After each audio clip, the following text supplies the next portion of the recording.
नमस्कार मंडळी, कशा आहात सगळेजण. तर आपल्या चॅनलवरती ज्या काही रील पोस्ट होतात ना, त्या खरं तर फक्त रील नसून आमचं खरंच रिअल आयुष्य असतं. असं मी का म्हणतोय ते तुम्हाला पुढे व्लॉगमध्ये कळेलच. पण त्याआधी चार्वीचं हे उतू चाललेलं प्रेम बघून घ्या. कधी तिचं हे प्रेम माझ्यावर उतू जातं तर कधी प्रियंकावरती. असो. तर आज दुपारी प्रियंकाने तिच्या सगळ्या साड्यांचा पसारा काढला होता, कारण तिला या सगळ्या साड्या परत एकदा व्यवस्थित रिअरेंज करून ठेवायच्या होत्या.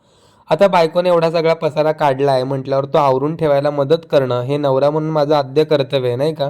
त्यामुळे बॅगेतली अस्ताव्यस्त झालेली प्रत्येक साडी ती मला काढून देत होती आणि त्या साडीची व्यवस्थित घडी घालून मी तिला परत करत होतो. आणि अशा रीतीने मॅडम बॅग सेट करत होत्या. आता हे सगळं मी रिअल लाईफमध्ये सुद्धा करतो असं का म्हणतोय तुम्हाला कळालंच असेल.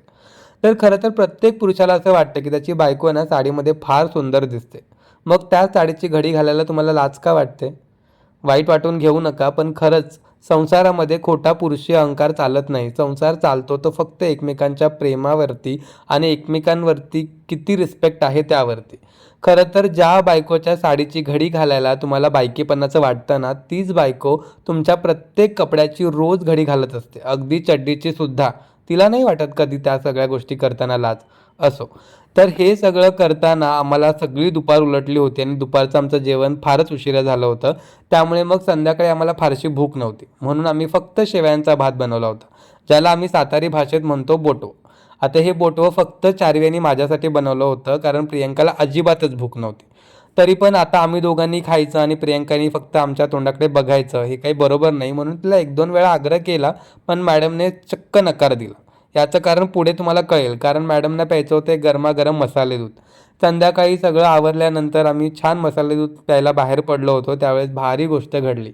लांबूनच या ताईंनी चार्वीला ओळख दाखवली आणि आवर्जून त्या चार्वीला भेटायला आल्या. चार्वीचं इतकं त्या कौतुक करत होत्या आणि आवर्जून चार्वीसाठी चॉकलेटसुद्धा घेऊन आल्या होत्या.